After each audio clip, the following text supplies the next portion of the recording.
This channel does not promote any violent, harmful, or illegal activities. All content provided by this channel is meant for an educational purpose only. সামনে এই রাজ্যে vote, তার আগেই অস্ত্র উদ্ধার। মালদায় অস্ত্র উদ্ধার হলো, দুজনকে গ্রেফতার করা হলো। 10টি পাইপ গান, 5টি 7mm পিস্তল, 26 রাউন্ড কার্তুজ উদ্ধার হয়েছে আজ। ইংরেজ বাজার থেকে গ্রেফতার মইনুল হাসান, কালিয়াচকের সুজাপুর থেকে ধৃত আনারুল হক। বিহার থেকে সব অস্ত্র পাচার হয়েছে অনুমান পুলিশের। 5টা 7mm এবং 10টা কান্টিমেট পাইপ গান রিকভারি করি দুটো জায়গা থেকে, একটা কালিয়াচকে সুজাপুর থেকে অ্যাজ ওয়েল অ্যাজ ইংলিশ বাজারের মিল্কি থেকে।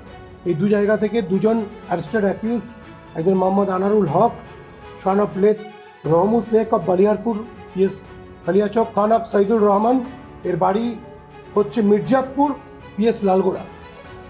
মিল্কি এরিয়া থেকে পদার্থন থেকে আমরা 10টা কান্টিমেট পাইপ গান, একটা 7mm পিস্তল, 4 রাউন্ড যে কান্টিমেট পাইপ গানের যে কাটিজ এবং একটা শর্ট গানের কাটিজের কাছ থেকে আমরা রিকভারি করি। এই দুজন অ্যারেস্টেড অ্যাকিউজ। বিহার সরকার, যেখানে বিহারের পুলিশের কন্ট্রোল রয়েছে, সেখানে এত অস্ত্র তৈরি হয় কি করে? ডাবল ইঞ্জিনের বিকাশে কি অস্ত্র তৈরির মদতদাতা তৈরি করা হয়? বিহারে যদি মুঙ্গেরে বেআইনি অস্ত্র প্রডিউস না হতো, সেই অস্ত্র বিহার দিয়ে ট্রাভেল করে আসছে কি করে? বিহারের বর্ডার পার হচ্ছে কি করে? এবং বিহারে অস্ত্র তৈরি কাদের মদতে হচ্ছে? তার মানে বোঝাই যাচ্ছে সেই অস্ত্রকে কারা ব্যবহার করতে চাইছে। শান্ত বাংলাকে অশান্ত করার বিজেপির এই নীল নকশা। বিহার জিতে গিয়েছে বিজেপি, বিহারের লুম্পেন, বিহারের দুষ্কৃতীদের কাজে লাগিয়ে, বিহারের অস্ত্র কারখানার বেআইনি অস্ত্র কাজে লাগিয়ে বাংলায় অশান্তির আগুন ছড়ানোর চেষ্টা করা হচ্ছে। মুর্শিদাবাদে 4 কেজি বোমার মশলা উদ্ধার, ধৃত এক। রানীনগরের রমনা এলাকায় পুলিশি অভিযানে গ্রেফতার ধৃতের নাম সাইফুদ্দিন শেখ। বোমা তৈরির উদ্দেশ্যে মশলা জড়ো করা হয়েছিল এবং অনুমান পুলিশের এমনটাই। বোমা চক্রের বাকিদের খোঁজে ডোমকলে তল্লাশি।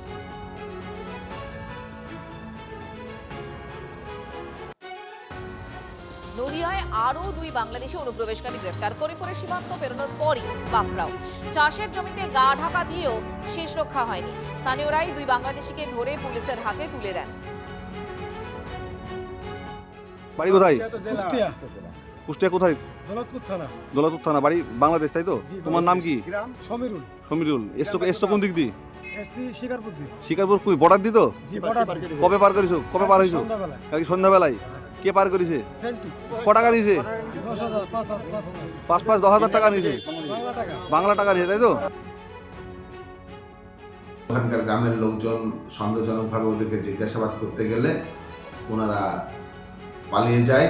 সেখানে সারাত্রি মাঠে জঙ্গলের মধ্যে লুকে থাকে। তারপরে আজকে আবার দিনের বেলায় সকাল 9টা নাগাদ শিকারপুর গ্রামের মানুষজন তাদেরকে সন্দেহজনকভাবে আটক করে। প্রশাসনকে ডেকে প্রশাসনের হাতে তুলে দিই। এসআইআর শুনানিতে ডাকার দায় তৃণমূল সরকারের উপরেই চাপালেন বিরোধী দলনেতা। রাজ্য সরকার কমিশনকে ডেটা এন্ট্রি অপারেটর দেয়নি, আর এর জন্যই ভুল সংশোধন করা যায়নি। সে কারণেই সাধারণ ভোটারদের ডাকা হচ্ছে, অভিযোগ শুভেন্দু অধিকারী। রোহিঙ্গা, মৃত, ভুয়ো ভোটার বাঁচাতে সহযোগিতা করেনি তৃণমূল সরকার, কারণ ওই ডেটা এন্ট্রি অপারেটর দেয়নি। এমনটাই অভিযোগ করেছেন রাজ্যের বিরোধী দলনেতা।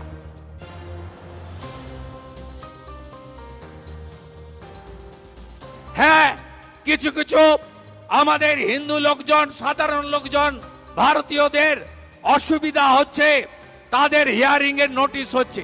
এর জন্য দায়ীকে আমি বলবো ইলেকশন কমিশন দায়ী নয়, দায়ী হলো মমতা বন্দ্যোপাধ্যায় নেতৃত্বাধীন টিএমসির প্রশাসন। আপনারা জানেন বিহারে যখন এসআইআর হয় রাজ্য সরকার সম্পূর্ণ সহযোগিতা করে।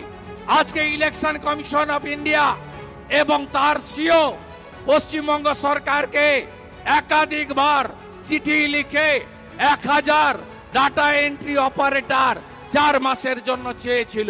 এই সরকার এত দাম্ভিক, এরা বাংলাদেশি অবৈধ অনুপ্রবেশকারী মুসলিম, রোহিঙ্গা এবং মৃত ভুয়া ভোটারকে বাঁচানোর জন্য এরা ডাটা এন্ট্রি অপারেটর দেয়নি। আজকে ডাটা এন্ট্রি অপারেটর না দেওয়ার ফলে তার নাম DAS হয়ে গেছে।